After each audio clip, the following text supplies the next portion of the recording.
An African powerhouse whose last World Cup appearance was back in 2014, Ivory Coast is more associated with its past than its present. But the defending AFCON champs have reason to be optimistic and have their eyes on an appearance in the knockout rounds.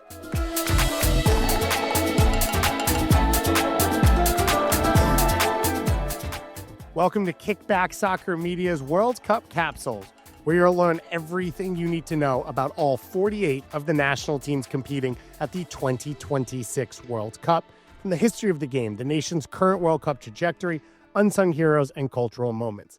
I'm David Goss, and today we are talking about the elephants of Ivory Coast, or Côte d'Ivoire. Despite some dips, the nation's considered among one of the best on the field in Africa. Legends like Drogba, Solomon Kalou, Gervinho, Kolo, and Yaya Touré define the country's golden era, one where a civil war was stopped and the country felt like a perpetual symbol of hope through the sport of football. While those figures are, of course, now in the past, the new generation, led by Franck, Kessié, aims to bring even more World Cup glory to this country. Soccer was played in the country from the early days, but the national team did not start until 1960. A year later, they made their first appearance in AFCON after gaining independence from France. The team finished third in 1963 and 1965. While soccer was consistently evolving, the Elephants didn't have much to show for on the field in the 70s and 80s. They did host the AFCON in 1984, but it's the 90s where the success finally came back to Côte d'Ivoire, beginning to break into the top tier of African football at the 1992 AFCON, where they beat Algeria 3-0, drew with Congo 0-0 to finish top of their group. They had an extra-time victory over Zambia, a penalty-shootout win over Giants Cameroon that took them to the final for the first time, where they faced off against the Black Stars of Ghana. The match went to a penalty shootout, which became, at the time, the highest-scoring international football penalty kick shootout. Ivory Coast eventually triumphed 11-10 to win the title for the first time. They were unable to defend the title in 1994, losing to Nigeria, but still making it to the semifinals. Then we get into the 2000s, and this is the start of the golden generation. In 2006, they qualified for their first ever World Cup, an accomplishment that sparked celebrations and brought peace around the country, which we'll talk about more. Unfortunately, at the World Cup, they were bounced after the group stages. In 2008, their manager left just before AFCON started due to his son's health, and co-trainer Gerard Gilly took his position. But to compensate for a lack of another coach, they put Didier Drogba on as a player coach. He is one of only two players in African history to act as a player coach during an AFCON, the other being George Weah, arguably the greatest player in the continent's history, and the Elephants finished fourth. It further cemented Drogba's legendary status.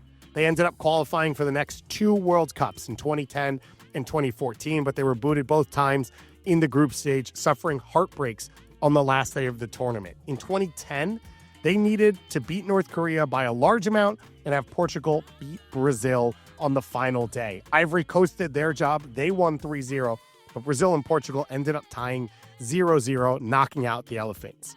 Then 4 years later, in 2014, they needed to tie or win versus Greece and have Japan lose to Colombia. Late in the match, Colombia was trouncing Japan, so Ivory Coast controlled their own destiny. They were tied 1-1. It looked like they finally make it through, and then a controversial penalty kick was awarded in the 93rd minute, which Greece put away and sent them through to the next round. Obviously, VAR didn't exist at the time, but when you go back and look at the video, it looks like the attacker stubbed his foot in the grass and went down, but FIFA ended up standing by the referee. That referee was the fourth official on the World Cup final in Rio de Janeiro. In 2015, the national team won the AFCON for the second time in Equatorial Guinea, and you know how this goes. They again defeated Ghana in the final, and again, it was a long penalty kick shootout. 22 rounds. They finally won 9-8 after a scoreless game throughout the 120 minutes. Boubacar Barry to win the Cup of Nations for Ivory Coast! He's done it! Côte d'Ivoire have beaten Ghana! In early 2024, Ivory Coast hosted the AFCON with big expectations for the second time ever on their home soil. Following a 4-0 defeat to Equatorial Guinea and a third-place finish in the group, they fired their coach Jean-Louis Gasset.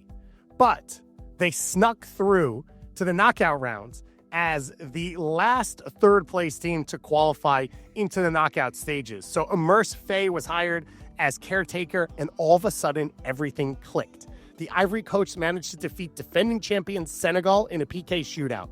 Then they knocked off Mali in extra time. They took care of DR Congo in the semifinal, and eventually they won the title, defeating the favorites Nigeria in the final match. This is the third time ever that they've won an AFCON, and it's the first time ever a team has fired their coach during the tournament and still won the competition in AFCON history. So going into 2026, there is hope that there's more stability, there's less drama, and maybe no longer long PK shootouts or groups of death. Ivory Coast narrowly topped their group in qualifying, but not because of a lack of performance from them.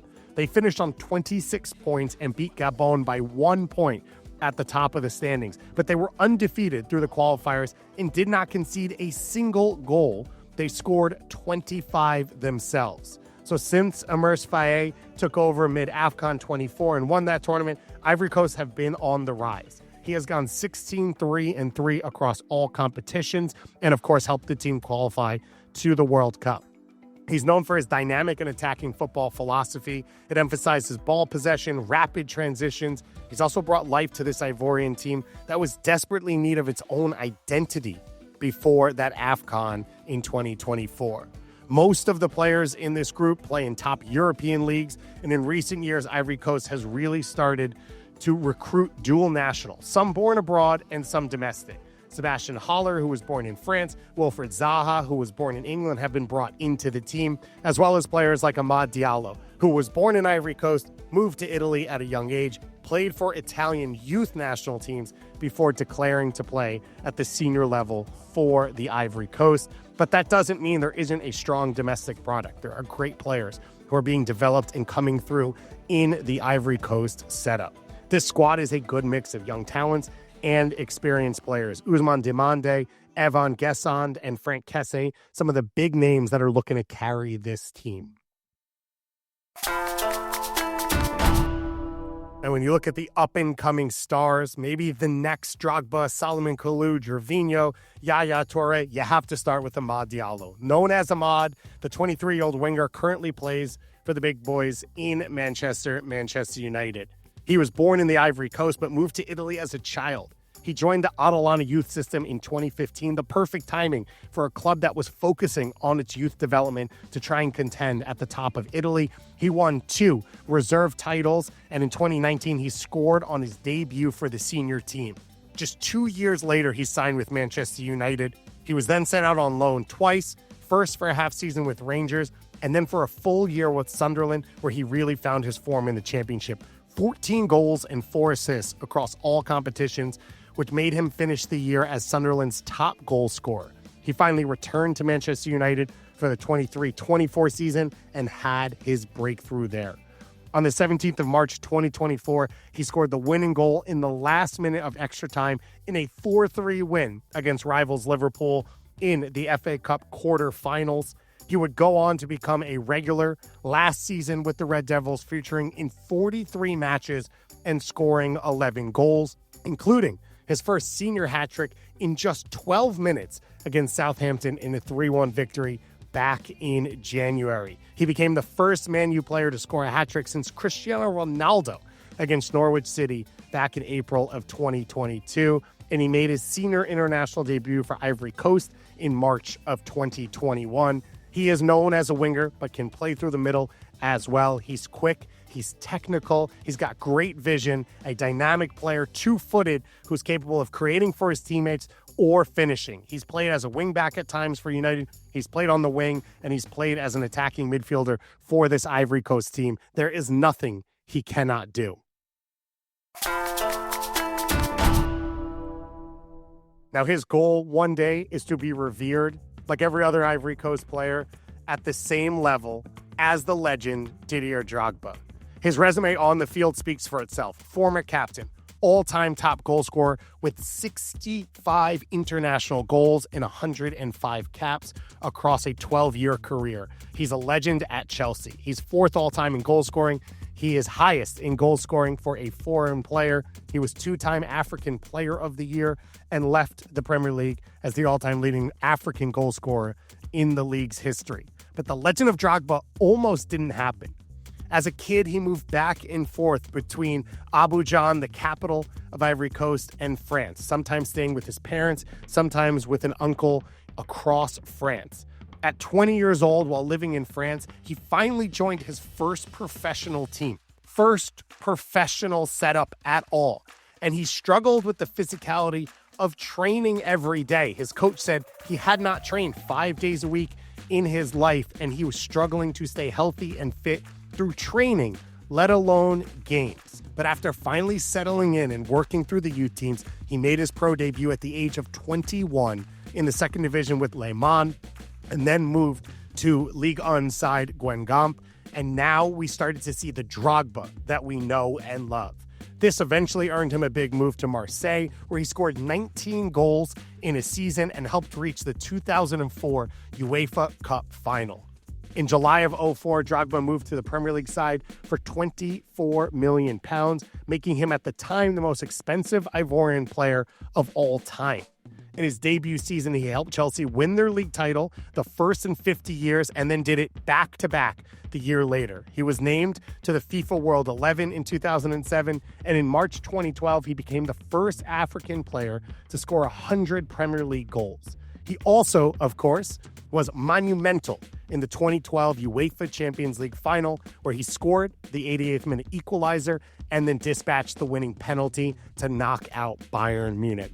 His career continued from there for another 6 years. Stints in China, in Turkey, in Canada, and then in the United States before retiring finally at 40 years old and eventually being inducted into the Premier League Hall of Fame. The reverence for Didier Drogba and the legacy that he left is known as much for off the field as what he did on the field.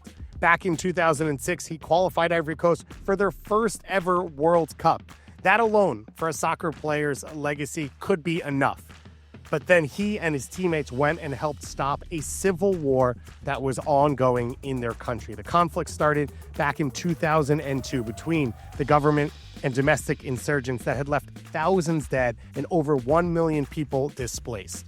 On October 8th, 2005, after Ivory Coast beat Sudan to clinch their spot to the World Cup in Germany, cameras were invited into the locker room during the celebration, and Drogba grabbed the mic and made a direct plea to every citizen of the nation. Ivoiriens, Ivoiriennes, du Nord et du Sud, du Centre à l'Ouest. Vous avez vu, on vous a prouvé aujourd'hui que toute la Côte d'Ivoire peut cohabiter, peut jouer ensemble pour un même objectif, se qualifier pour le mondial.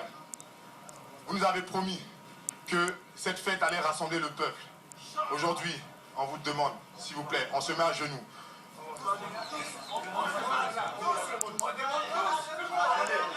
Pardonnez.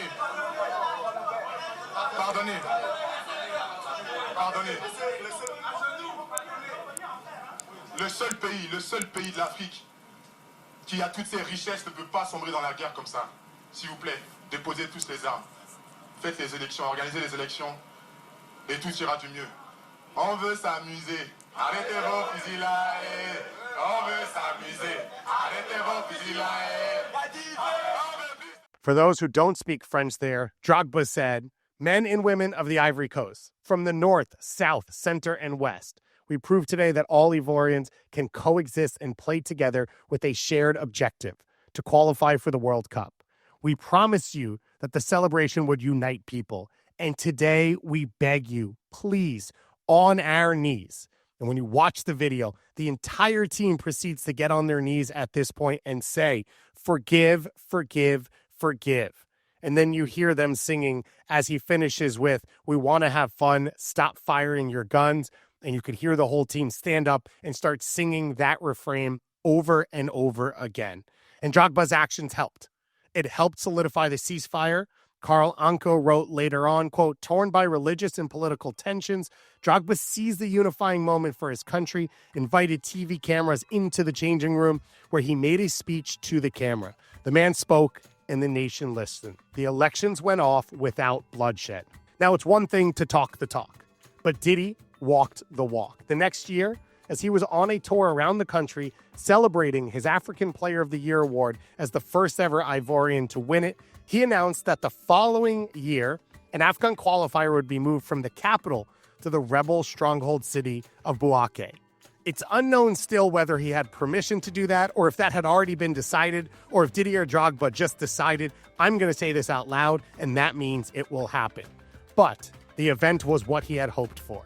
Former military enemies celebrated the team together as Ivorians. Quote, "It was euphoria across the whole country.